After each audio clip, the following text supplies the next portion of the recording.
Hello, everybody. I'm your humble host, Justin K. Sweet. Just coming in here, gonna do a little live. I don't know. I guess we'll go for about an hour, maybe longer if some people show up and we get into a nice little discussion.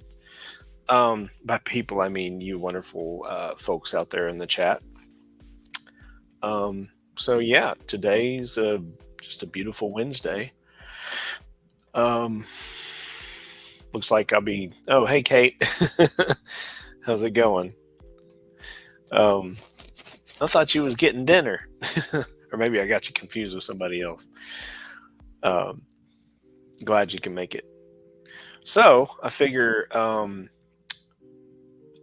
would start today with a campaign, or actually, I've chosen a creator, Matt Bahr, and kind of show off some of the stuff that he's involved with right now. And so I guess we'll jump right into it and see where we land. Let me see if I can get this up and going. Let me see. I'll get the hang of this sometime. All right, so we'll share system audio. There we go. All right. So, all right. So Matt Bahr, he's a part of a team. It looks like with the wonderful and incomparable Sylvester Stallone, as well as Chuck Dixon. He's part of the team that's producing art for this really cool book here. That kind of, I think it's designed to tell more of Rambo's backstory, and kind of like where he came from and this and that. So I've always been kind of a Rambo and Rocky fan. And recently I actually got a chance to watch Over the Top, which is a really fun movie between. Oh, hey, Chris. Welcome in. Thanks. Yeah, that's fine. You can bounce between me and prime time. No problem. We're cool. Oh yeah. Well, I appreciate you. I appreciate you, Kate. She says I'm eating, but I told you I'd drop by. Yeah. Well, thanks for coming by. That's the beauty of chat. You can be eating and typing and eating some more. Whichever. Let me see. Oh yeah, you see this. Let me hide that there. So yeah, like I was saying, somehow I guess because I'm a child of the '80s, and I was actually born in 1980. There's certain times during the '80s that some movies actually came to I was taken to, or we had them. We were able to rent them on video cassette, or uh, yeah, I don't think I had. I think my grandma might have had a Betamax, but I don't think she had that much on that. I think most of everything was a VCR. But so Over the Top was a movie that I had no idea even existed. And I want to say it was released in like 1987. And that year was kind of pivotal for me. I don't really want to get into it today, but suffice to say that that young Justin, little Justin was he had quite a trying time from about the from 1987 on into the 90s. So yeah, that year, like certain movies, I think I did pay attention. I'm pretty sure, if I'm not mistaken, that that year was also the same year that Fox launched. And so I do remember that. I remember The Simpsons and Tracy Ullman show, and which The Simpsons were these little bumper cartoons with that. And then later on, I know they did Married with Children. So that was, I'm pretty sure, if memory serves, that was right there in the late '80s when all of that was kind of coming down. And so Fox turned into a choice. It was a choice on broadcast in my area. So anyway, long and short, I had no idea that there was this movie called Over the Top, and by Sylvester Stallone. He actually had a hand in writing the script for that one, and of course he stars in it, and it is really. It reminds me of how good movies were back then. And I think Hollywood has really lost the plot. Pun definitely intended. um, I mean, and so that movie, back then, and a lot of movies even since, they had this tendency to inspire, um, people. And it certainly left an impression on me. As a matter of fact, I'm probably, um, don't be surprised if you see certain influences in my own work, based on movies like Over the Top. But that movie was really, it's a really good one. And the only reason I know anything about it is I went to a local resale place to buy. I was looking for a copy of uh, what is it, Demolition Man on DVD or Blu-ray. It didn't matter to me, but I found a DVD. It was the only one that they had, and it was paired up with Over the Top, so it was two DVD set. So I was like, well, I don't really care. I want to see, I want to own Demolition Man, and here's this other movie. I'll watch it whenever. And I finally got around to watching it last weekend, and or weekend before last, and it really blew me away. And it had Sylvester Stallone as the main character. He's traveling around with his son, and it was really good. I was really impressed with it, and so all that to, I don't know. I went on that tangent. That's what I have a tendency of doing. You can ask anybody who used to role play with me. We had a tendency to kind of go off on certain tangents. Of course, usually they were the ones that were leading those tangents. But they, as in my players around the table. All right, so here we are. Matt Bahr's campaign. Well, the campaign that he's associated with, and so I felt like I should kind of just promote this a little bit. It looks like it's gotten quite a bit of love. For obvious reasons. We've got star power with Sylvester Stallone, and of course Chuck Dixon. And then just let's take a look at this art here. I could play the trailer, but I think we'll just we'll turn up the little smooth groove in the background a little. If I can figure out this, there we go. Turn this up a little bit. Sometimes I think trailers are overplayed. Hot take, I'm sure. All right. So, A New Kind of War is the Critical Drinker's Will Jordan first comic book. Well, see, that's cool too. You got all these different content creators and up and coming people who are laying everything on the line, creating new things, not just for content's sake, but to create new cultural milestones, and even something that the new generation can enjoy. I like being part of that.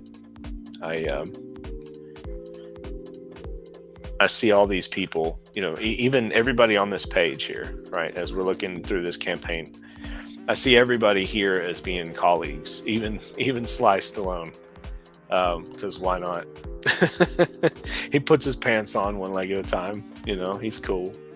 If you ever get a chance to see that the movie The Samaritan, it's definitely worth a watch. It's on Amazon Prime. It's a really good one. All right, so it says all line art complete. I guess they've been updating this campaign, because originally this campaign was back in November. Yeah, it closed on November 14th. Then of course went in demand, and it's been just killing it.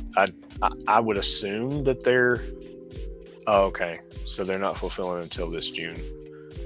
For some reason, sometimes I think some of these campaigns fulfill all along, and I guess sometimes they do. Maybe, I don't know if IndieGoGo allows that type of thing, but perhaps. Oh, this is cool. The first Kill main cover will feature art by superstar artist Dale Keown. In addition, there will be well, I didn't see Keown's cover yet because I mean I dig his work. Well, hell, maybe we gotta watch this trailer after all. Let me turn this music down so we can hear it, because now I gotta get my Dale Keown fix. Let's see. All right.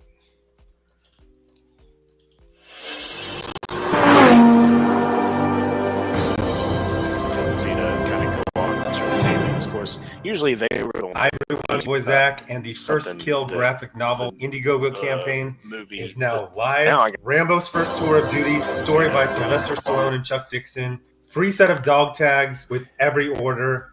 In May of last year, I got an email from Chuck Dixon. It said, sit down before you read this. And he's like, Stallone wants to do a book about Rambo in Vietnam. I'm like, let's go. So it's the first Kill graphic novel. And then there is a brand new comic book written by Will Jordan, the critical drinker, called A New Kind of War. It's about Troutman, Rambo's mentor, during his days as a young officer in... Okay, so I'm not... Oh, man. Well, okay, well, that explains a lot. It shows how green I am, right? I guess I haven't learned to recognize what is your boy Zach's work. Like I didn't make the connection with Splato Comics, but it makes sense now. I think I've heard people talk about him, all of this, just in passing. So, but I'm here to feature it just because of Matt Bahr. He and I, we kind of we were on 80s Made Consumer, and we were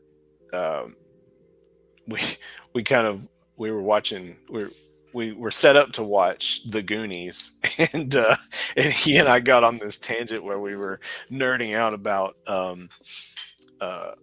Cormac McCarthy, and as we were going on, it was funny. By he, I'm talking about Matt Bahr.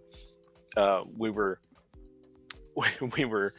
definitely nerding out, and it left Billy Basco and 80s Made just kind of sitting there, just like waiting for us to finish, because but maybe he and I will have a chance to finish that conversation even on my show. No fix for you. Uh-oh. I don't know what I did or said, but yeah. Maybe it was the music. I had to fix the music. All right. But yeah. So anyway, he was in chat. Sometimes these shows, they run together, and he was in chat either yesterday or the day before, whatnot, and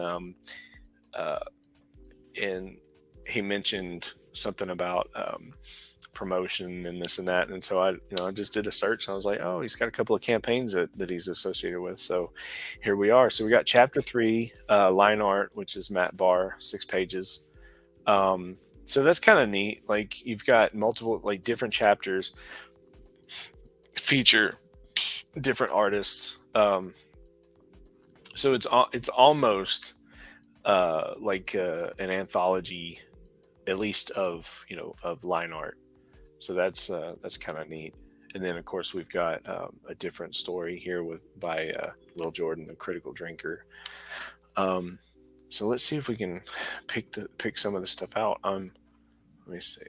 Okay, first, well, yeah. So it's not plain as to what is what. Rambo chapter 2. Okay, so Butch.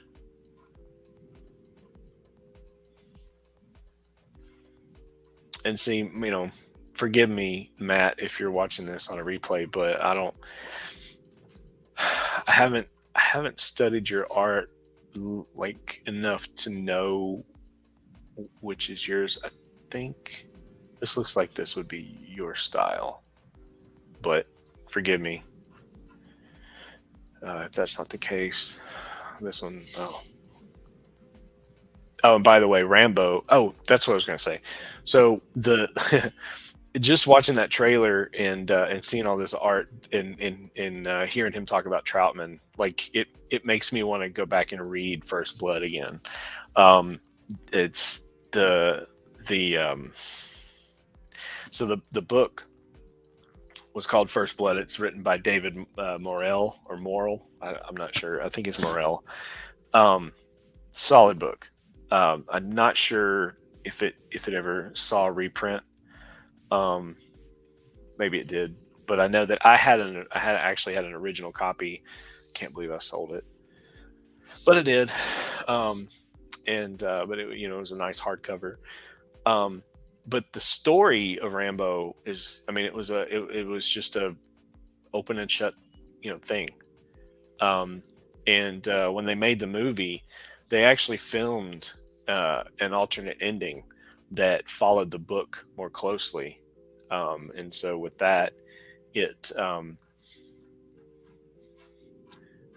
well, let's just say there's a certain finality that should have occurred in Rambo, and we don't actually get that, except for like a deleted scene on one of the DVDs, I believe it was. Yeah, the more I look at it, I think that is Matt's work. I love black and white line art.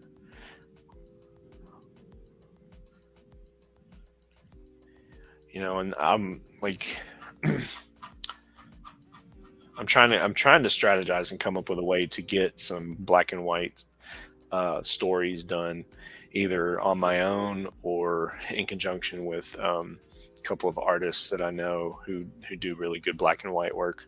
One in particular, his name's Kevin McDougall, and that guy, what he does with black and white is just phenomenal. I'm gonna see if I can actually find a link, and I'll even show it off now that I'm thinking about it. But this is great, man. Like, it's got all these cool tiers, and you get free dog tags. It's kind of cool. You get a book and a pinup. This is pretty close to shopping. I mean, we're getting close to June, so it's almost time to ship this thing out. So, I mean, it's almost like buy this one today, because I mean it's more than exceeded how much it's how much. It doesn't show how much they were originally asking, but they definitely exceeded it in spades. But anyway, I haven't seen anyone really promote that book, but at least not lately. But then again, I'm in a small corner of the internet. Oh, Dale. Oh, Dale Keown. Yeah, right. Okay. Okay. I got you now. Yeah, no fix. Right. Well, that's okay, because I got my fix right here, and I love to show this off. I'll pull this up in a sec. Let me stop this. There we go. Every time I get a chance, this is the only comic that I ever plan to have that's in a slab, and I bought it this way because it's broke here. And a buddy of mine, I don't know how he acquired it, but the thing is, this is pit number 1, right? But there's one detail on this cover that you're hardly ever going to find, and I'm curious, Kate, assuming you're still with me here, if you can figure out what that detail is.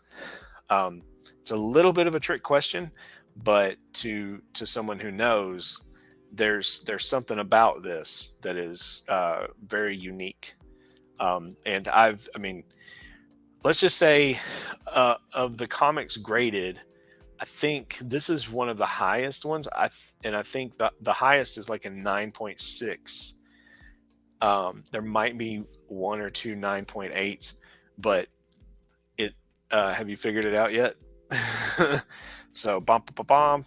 No, it's not. It has nothing to do with the art. So it's this right here, right? So this is the newsstand edition. So these are rare, and to get one that's this good, this grade, even if it's scuffed up, I don't care. I mean, I'm never going to open it anyway, but whatever. Because to me, it's not about it being worth anything. It's the fact that it's rare, and it's Dale Keown, like Pitt. I love Pitt. as a character. Like um, he was a major inspiration for Chrome Dog. Let me see. Let me see here. I don't know if I have any pit here. I can't remember. It's so funny. Sometimes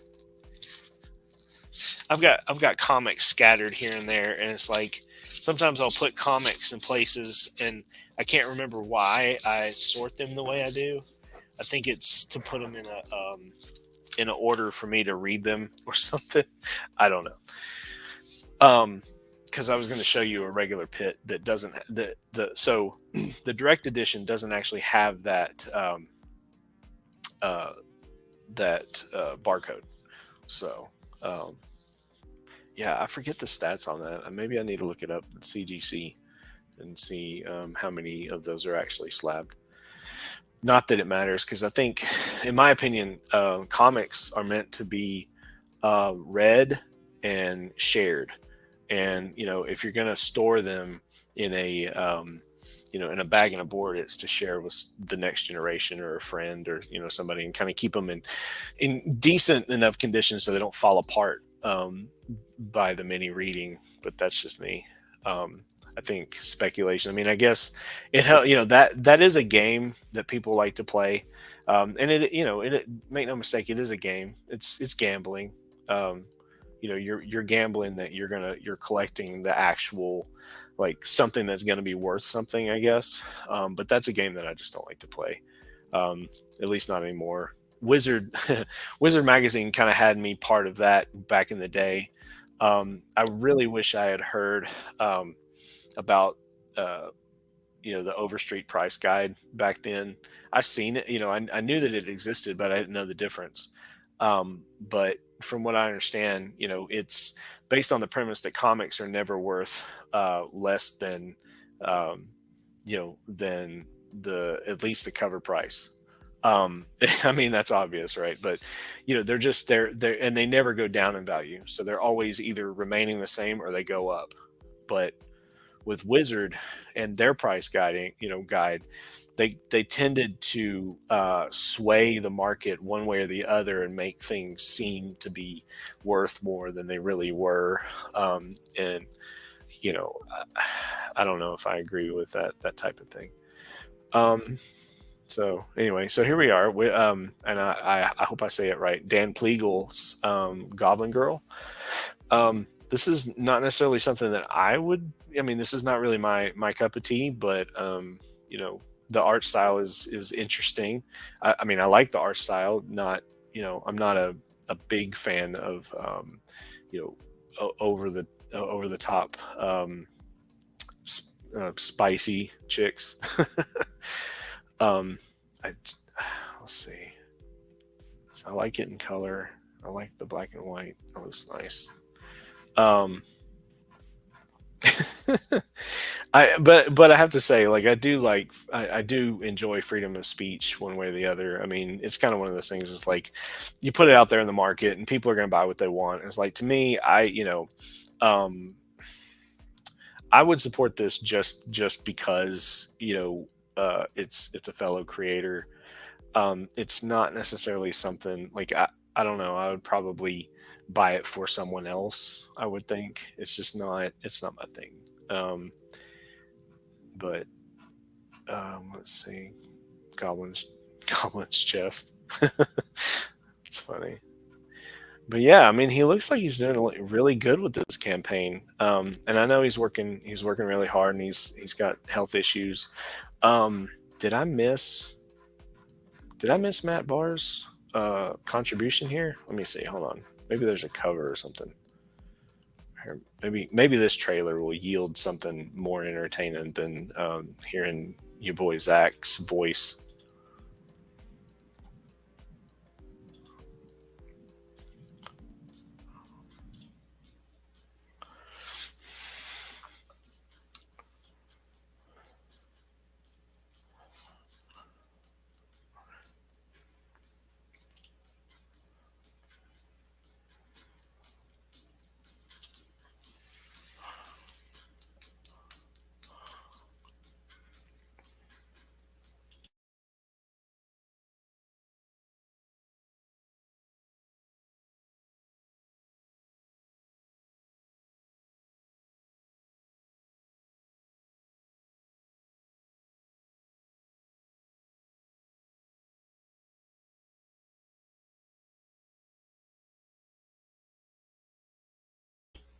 Okay, so I'm not gonna lie, that comic looks fun, and I'm all about fun.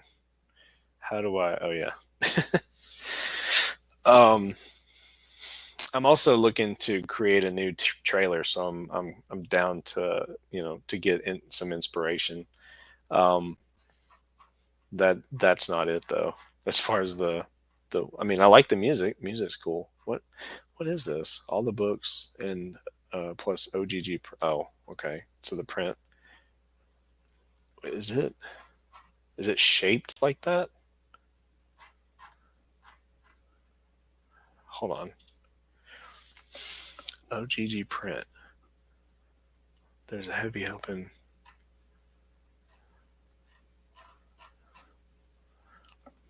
Is that like a big massive sticker or um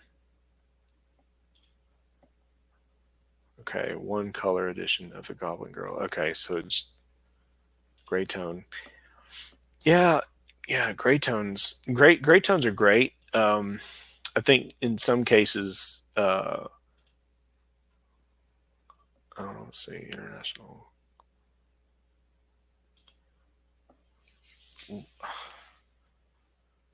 Oh, okay. Okay, so he broke up the tiers. I mean, okay. Well, didn't mean to do that. Click too many times. Color and gray. Okay, so you get both. Here we go. The Goblin shows. Okay, well, I guess yeah, I didn't. Let's see. I'm not seeing I'm not seeing any credit given to Matt Bahr, so I don't know what's going on here because I think all of this is Dan Plegel drawing this. Um, oh, letterer. Oh, he's doing the letter, which is kind of I would love to show off the letters, but there are none. So I mean, unless he did the letters here, which this is kind of cool. Um, so yeah, Matt Bahr. Here's to you, buddy. Um, okay, so let me stop sharing and see if I can find this. What do you call it? Wow, it's already 30 minutes. Time flies when you're on stream. All right, let me see. Let's see if I can go to ArtStation. Come with me down the ArtStation trail.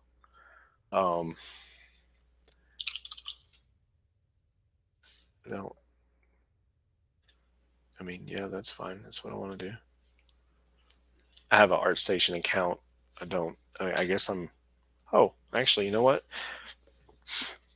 While you wait for me to pull this up, so I have been working on, and I don't remember if I shared it already in my own stream. So I guess it was sometime last week, maybe the week before. Luke, Fund My Comic.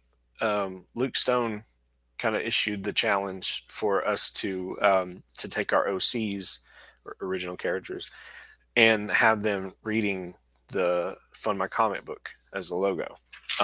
And so I took that as a personal challenge because I've been wanting to draw for a while now. And so I started a Chrome Dog one, which is kind of like borderline trash. It's a work in progress. So what I did, but that this is definitely like this. Oops. Well, this is just a start, right? This is kind of like the first, rough draft, if you will. And then this is where I'm at now. And what I did was I made a light box under my desk by taking a lamp and shining it under. I've got a plate glass top to my desk, so I shined the lamp under it. And last night, while I was on stream with Rini and Jimmy Reyes, after I'd presented,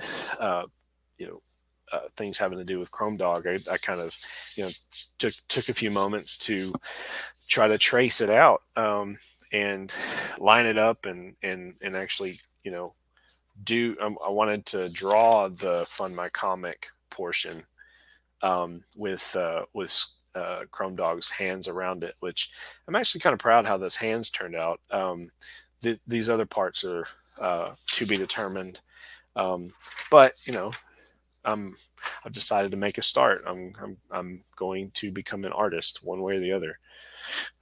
Whether it's just doing layouts or breakdowns, um, or just become a full-fledged artist like Frank Miller, because I feel like that would probably be more my style. Like, I'm not trying to be the next Dale Keown.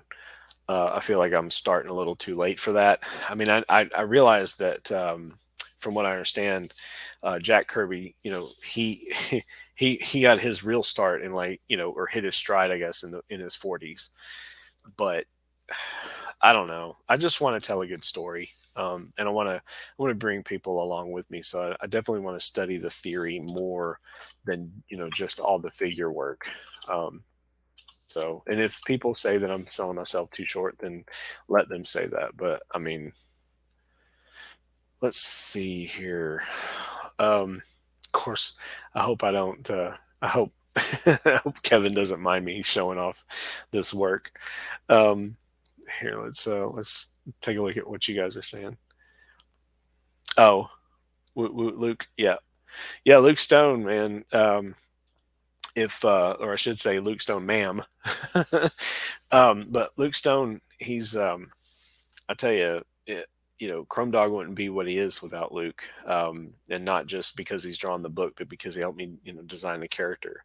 And he and I, we have this way about, when we sit down for doing character design, we just kind of vibe off each other, and I give him just enough, I guess I mean, I like to think of it that I give him just enough guidance to kind of say, hey, I want this, but you know make it cool. Like, I give him room to do his thing. um and I guess that's how I work with my artists, is I want them to enjoy it as well.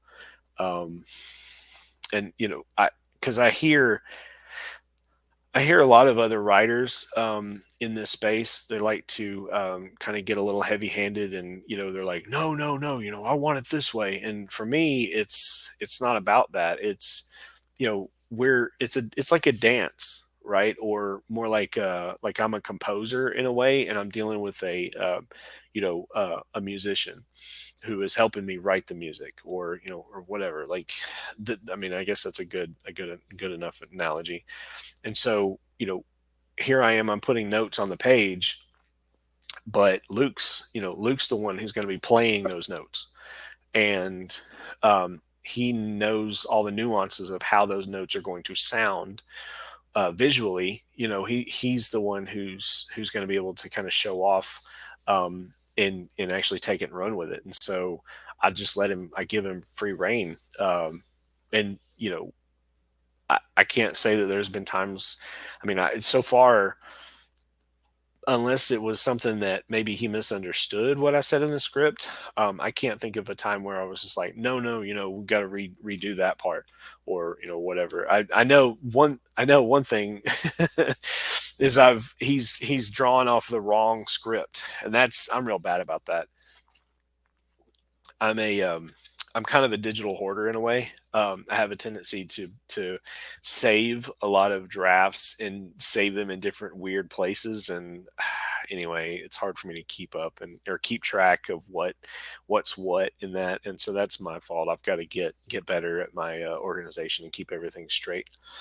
Yeah, it is. It's a delicate dance, Kate, when you're in that creative space, and you're doing your best to make not only a quality product, but also, in the thick of it, when you're actually making the thing.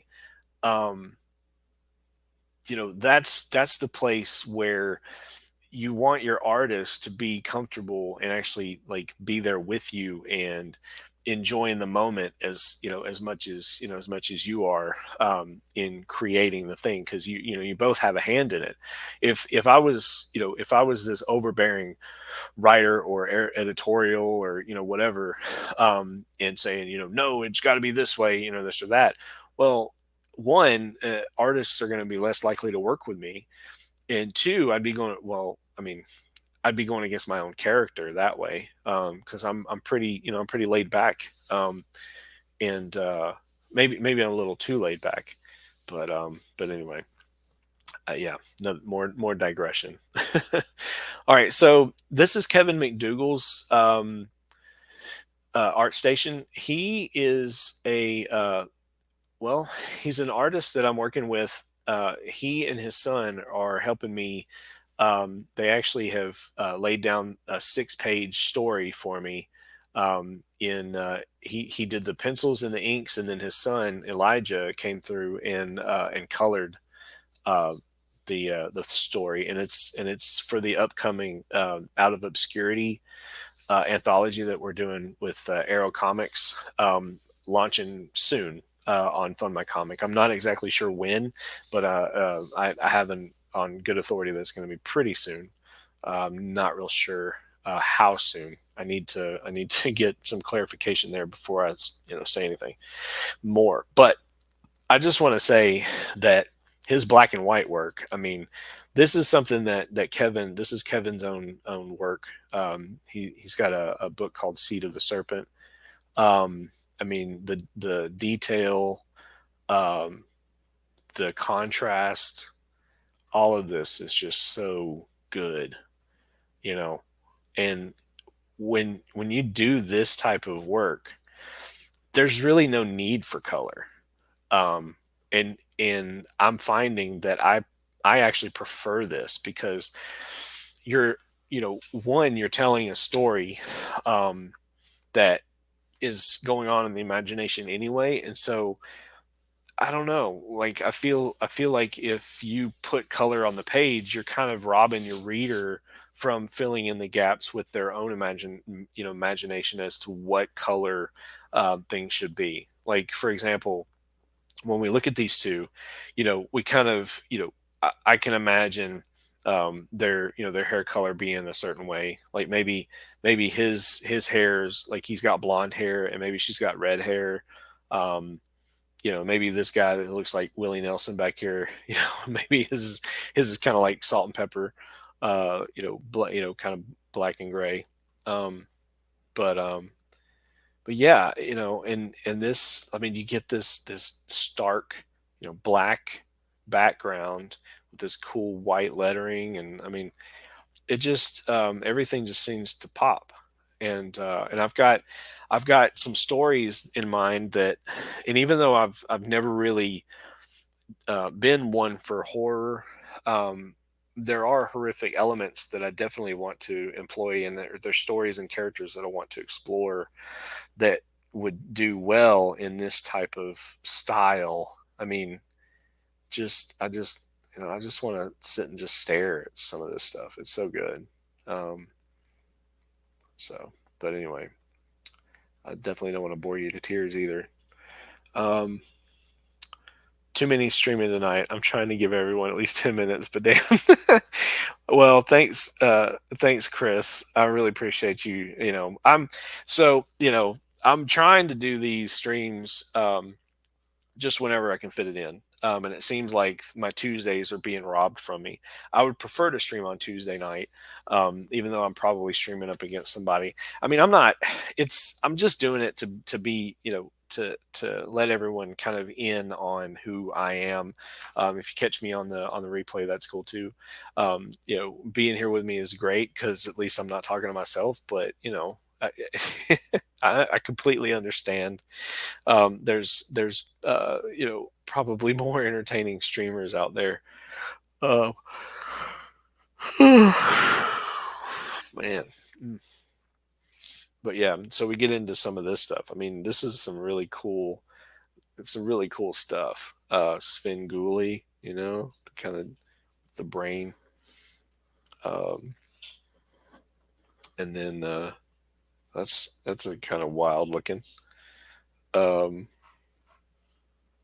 Terrifying issue. So we got secret schlock-society. Yeah, it's really. Oh, I'm sorry. I'm sorry, I don't mean to be yawning. Um, I only got 4 hours sleep last night because we were up in we I was on Reenie's stream for a long time. We started it was close to 9, and it was supposed to be from 8:30 to 10:30 my time, and we wound up going till like 1 in the morning my time. Bear with me here. Sorry. All right. Let's see. So yeah. So anyway, this is Kevin McDougall. Like I love this stuff. And I don't want to give away my story per se, but I definitely want to kind of show at least like this character, man. I want to use it so bad. The Anti-Ranger. So all these are supposedly like Power Rangers that he had designed for something that never came to be. But this wild stuff. All right, let me get this off here. Stop.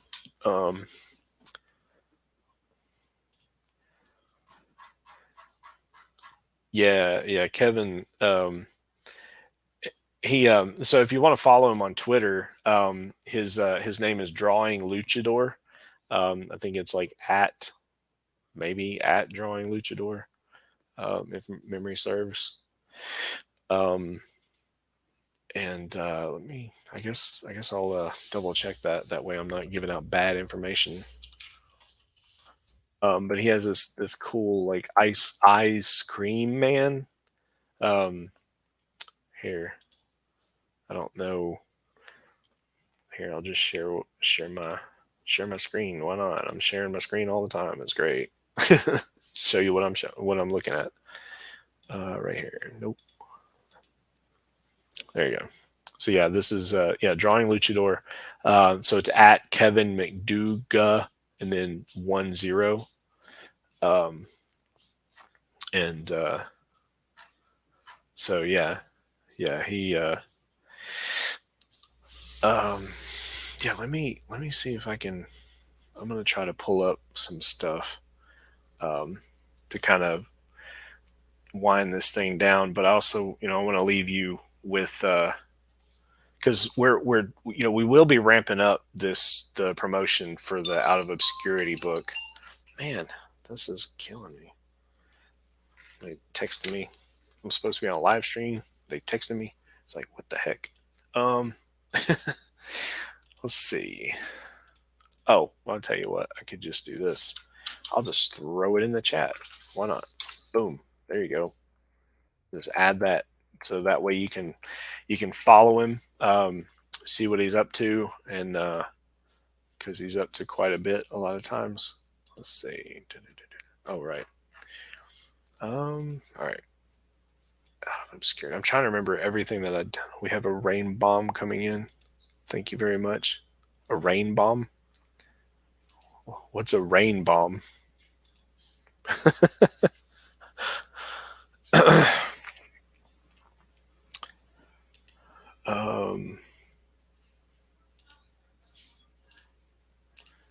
Okay. I'm still, this is really good practice for me. So I can learn because I am, I can multitask. I have to learn this rain with booms. Oh, gotcha. Rain with booms. Well, I hope your internet holds. It's nothing like power outages and such. I hope you stay safe out there. Okay. I just gotta remember where I was. All right, so we got. Trying to think. All right. Well, I am going to show off my original character. Actually, you know what? Let me see. Okay. So I'm going to show you this image here, okay? And this one is actually, it's a page that's not going to be used for the story, because it's a case where, and I swear I hope he doesn't hate me for this, but it's a case where you know, being able to communicate with your artist is key. So getting them to read your script and pay attention to the breakdowns based on the script is very important, because you definitely you definitely don't want to waste your artist's time. And I feel like I didn't adequately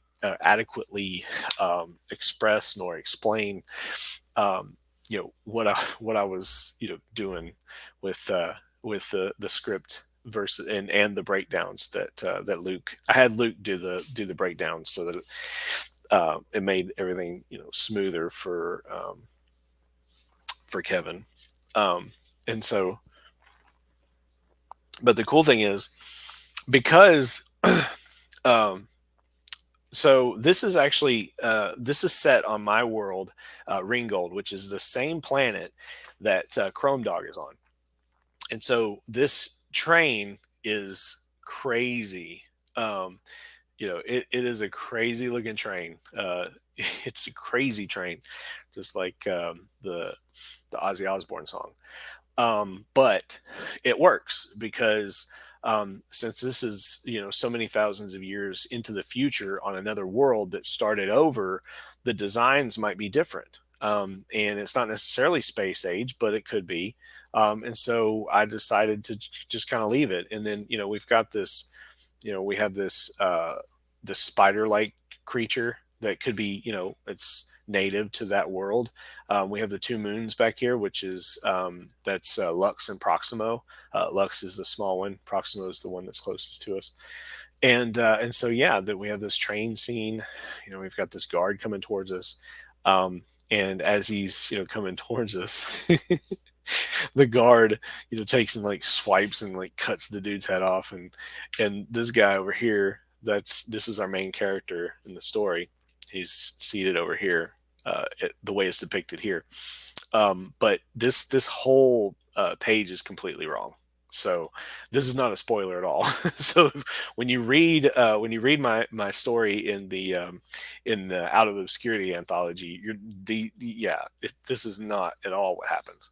But at least you can see just how cool everything works with it being black and white. Like I if I hadn't been pressured to have a color story at the time, I probably would have just left it in black and white.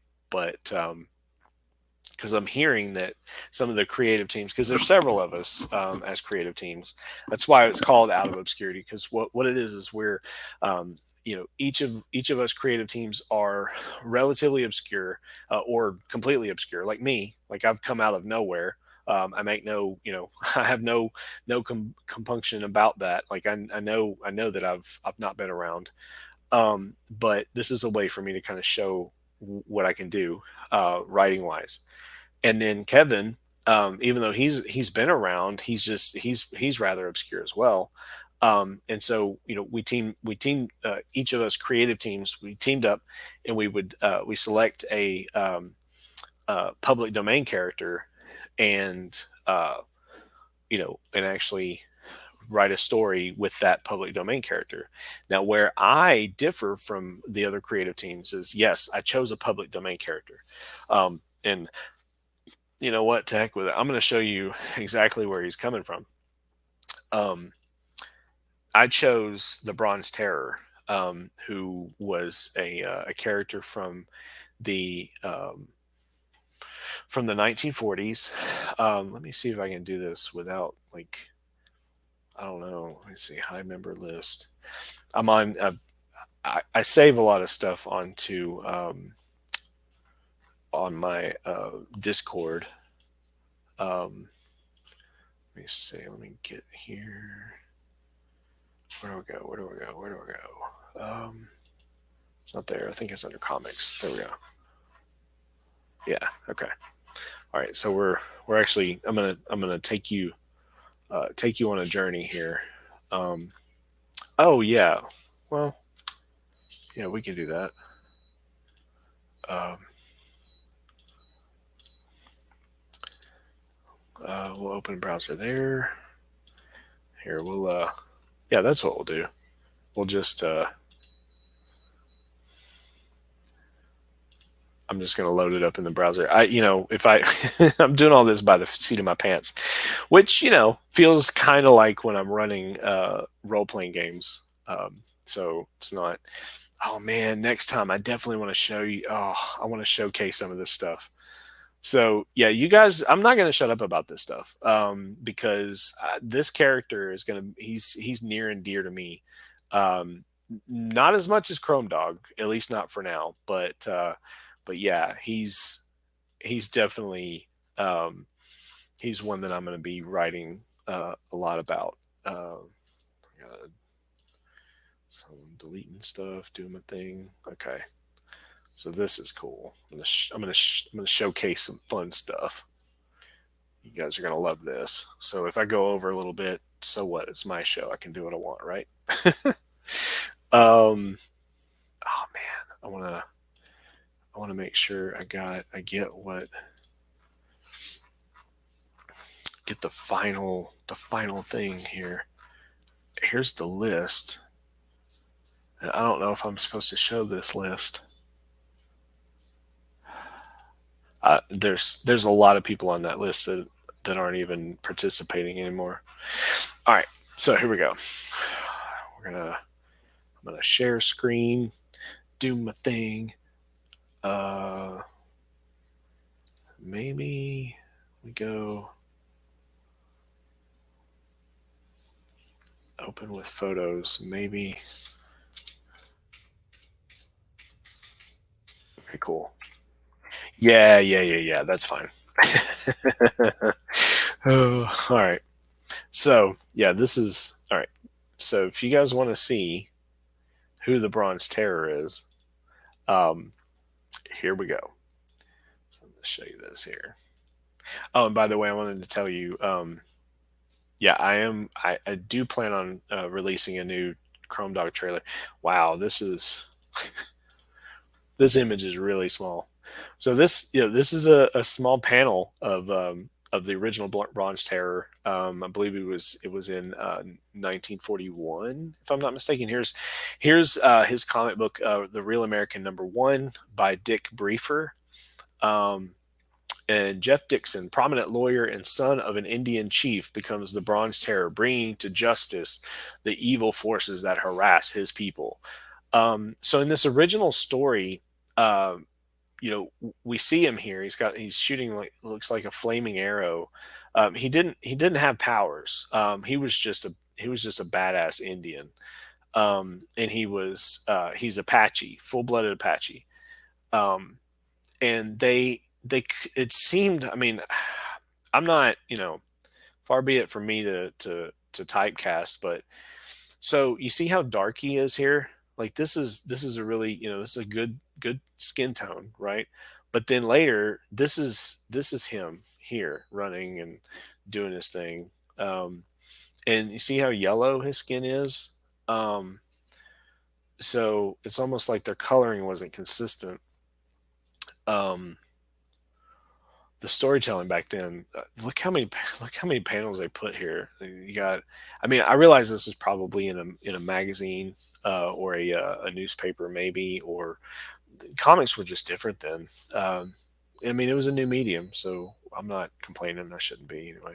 But we got, let's see, 1, 2, 3, 4, 5, 6, 7, 8, 9, 10, 11. We got 11 panels on one page, and I mean, I like to have my story a little like connected a little better than this.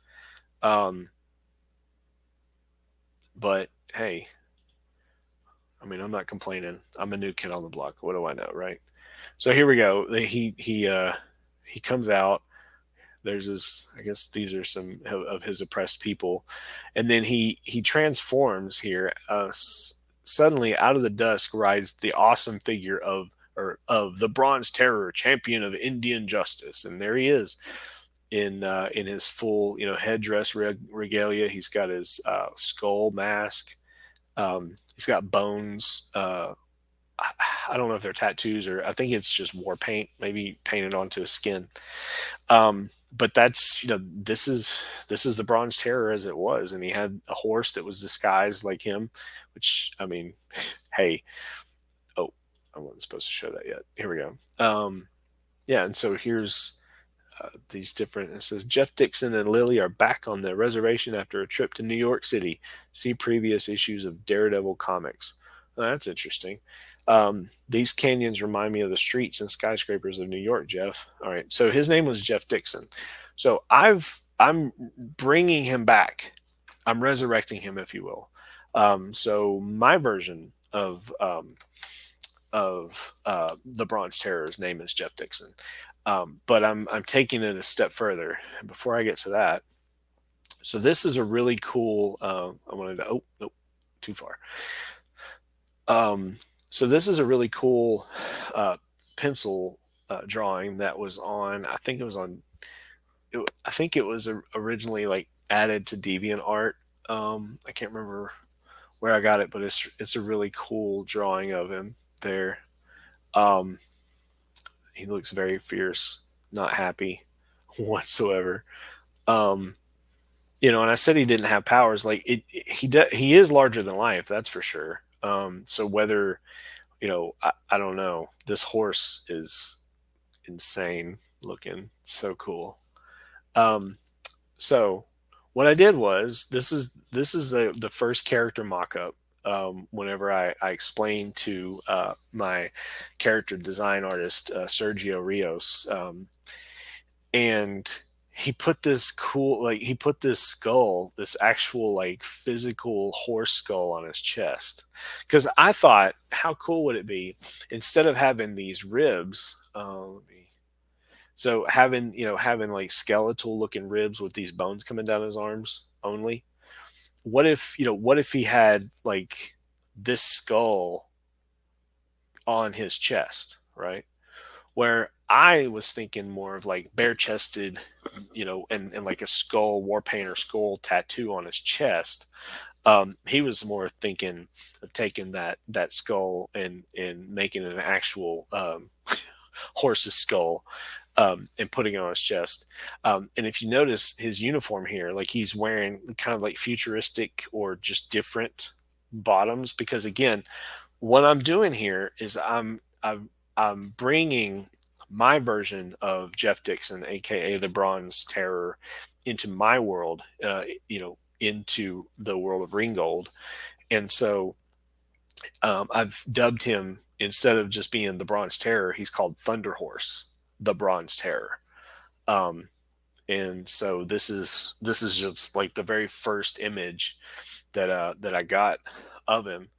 And then oh yeah, we need to go back to this, and I'm going to show you this comic, just not today. I'll show it to you maybe next time. So this is from the Chapter House. The Chapter House did a comic with is Captain Battle and Canuck Beyond. And in the Captain Battle story, Captain Battle has to be kind of like saved. He's dying or whatnot. And so Jeff Dixon gets called in to help like save his life. And then he goes and fights a bunch of bad guys and just is an overall badass.